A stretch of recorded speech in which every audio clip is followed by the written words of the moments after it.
जय माता की सभी संगत को। तो आज का विषय है कि साधना का फल हमें कब मिलता है, क्योंकि होली पे अभी सबने साधना करी है, नवरात्रि में भी सभी कर रहे हैं।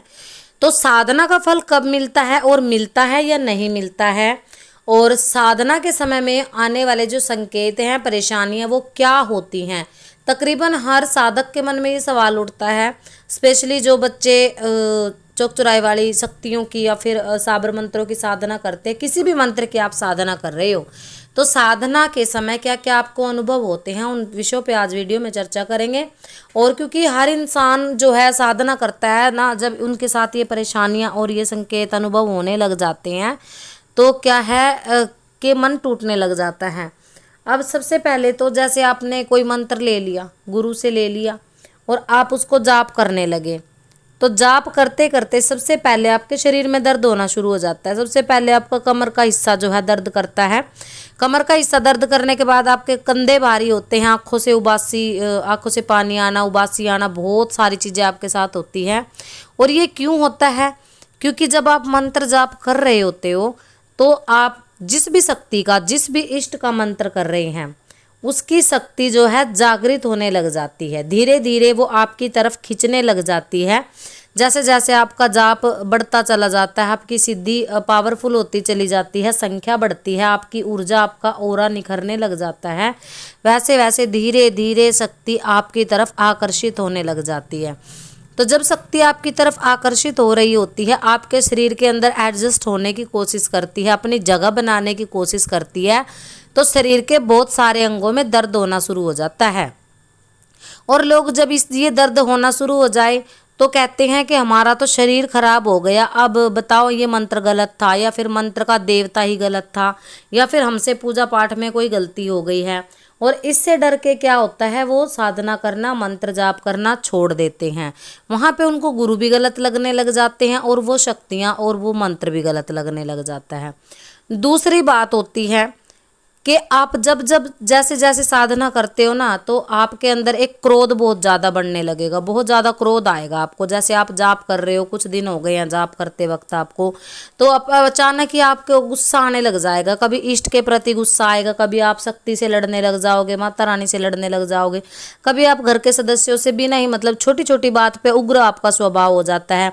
कभी कभी आपका मन करेगा कि मुझे नहीं करनी पूजा पाठ, कुछ नहीं होता इन साधनाओं से, इन मंत्र जाप से, देवता मुझे कुछ नहीं दे रहे हैं, ये सब फालतू की बातें हैं, मैं नहीं जाप कर रहा। तो वो आप जाप करना छोड़ देते हो। तो यहाँ पे क्या होता है कि आपने पीछे जितना पुण्य अर्जन किया है, जितना जाप अर्जित किया है, वो सारा आपका जो है खत्म हो जाता है। तीसरी चीज़ आपके साथ क्या होती है कि जब भी आप साधना को पावरफुल करने की कोशिश करते हैं, चलो कोई व्यक्ति अपने शरीर के दर्द से भी लड़ गया, क्रोध से भी लड़ गया, क्योंकि उसको पता है कि ये साधना का प्रभाव है, मंत्र जाप की ऊर्जा का प्रभाव है। उन सब चीज़ों से ऊपर उठ के जब व्यक्ति निरंतर साधना करता है तो आपके काम धंधे भी घर के बंद होने लग जाते हैं। कई लोगों की तो नौकरियां, जैसे कोई छोटी मोटी जॉब आप करते हो, प्राइवेट नौकरी करते हो, वो छूट जाती है। और जब आपकी जॉब छूट जाती है ना, नौकरी छूट जाती है, तो आपका मतलब आपका स्वभाव जो है इतना एक डिप्रेशन में आप जाते हो, टेंशन वाला हो जाता है, और आपको लगता है कि ये मेरे साथ क्या हो गया, मेरे साथ देवता की कृपा है भी या नहीं, और मेरी कब तक परीक्षा चलेगी, मैं इन परीक्षाओं से हार चुका हूँ। पर वास्तव में जब शक्ति आपको अपनी सिद्धि देने वाली होती है, अपनी शक्ति प्रदान करने वाली होती है, तो परखेगी, बिल्कुल परखेगी, आपके मनोबल को भी परखेगी, आपके तपोबल को भी परखेगी। और जब आप अपने गुरु से संपर्क करते हो, गुरु आपको समझाता है कि बेटा ये सिद्धियों का प्रभाव है, तो आप इन चीज़ों को माइंड मत करो, इन चीज़ों की तरफ ध्यान मत दो, और अपने जाप को निरंतर आगे बढ़ाओ।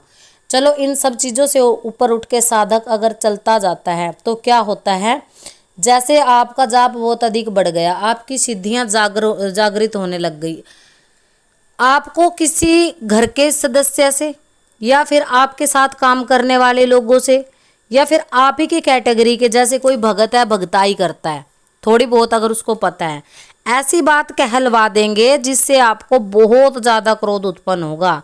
यानी कि गलत सलत बातें लोगों से कहलवाती हैं, ये सिद्धियाँ ही कहलवाती हैं। जैसे आप किसी से भी बात कर रहे हो शक्तियों के बारे में, आप अच्छे से तिलक लगा के बैठे हो, अच्छे से आप मंत्र जाप कर रहे हो, बहुत अच्छा, आप सारी चीज़ों से ऊपर उठ के, क्योंकि आपको पता है कि ये सिद्धियों का प्रभाव है, साधना का प्रभाव है, और जो ये चीज़ मैं कर रहा हूँ ये मेरी शक्तियों के कारण, मेरे मंत्र के कारण ऐसा हो रहा है।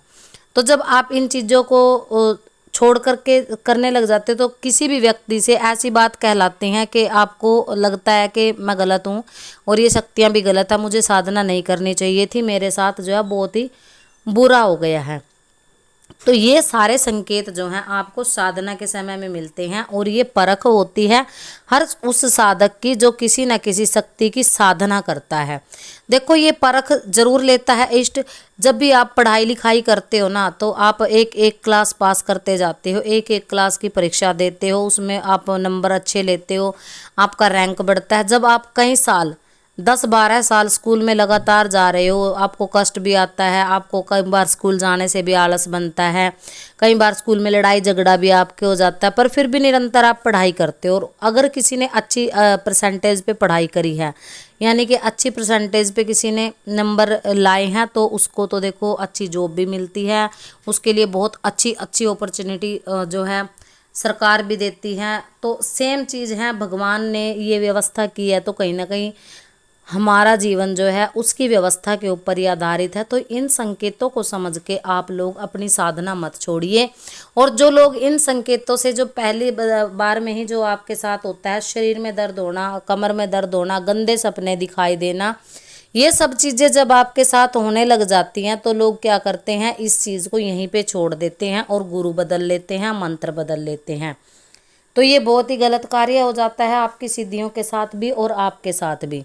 तो इस चीज़ को समझ करके चलो। और ये संकेत जो है, देखो छोटी छोटी बातें हैं, आप लोगों को बताई जाती हैं। तो साधना के विषय में और भी वीडियो बनाएंगे ताकि आप लोगों को अच्छे से जानकारी मिले और आप अपने साधना पथ पे निरंतर आगे बढ़ते रहें और अपने इष्ट से निरंतर आपकी कनेक्टिविटी बनी रहे, आपका संपर्क निरंतर बना रहे। और अंत में कहते हैं कि अंत भले का भला, जो सच्चे मन से पूजा करता है उसको तो अपने इष्ट की शक्ति और कृपा मिलती ही मिलती है। तो छोटे छोटे संकेत जो हैं, इन संकेतों से ना घबराएं। अगर देखो हर इंसान जो है छोड़ देता है, क्यों? क्योंकि उसको पता नहीं है। गुरु भी आजकल क्या हो गए हैं कि गुरु मंत्र दे देते हैं और साधक को, बच्चे को छोड़ देते हैं ऐसे ही।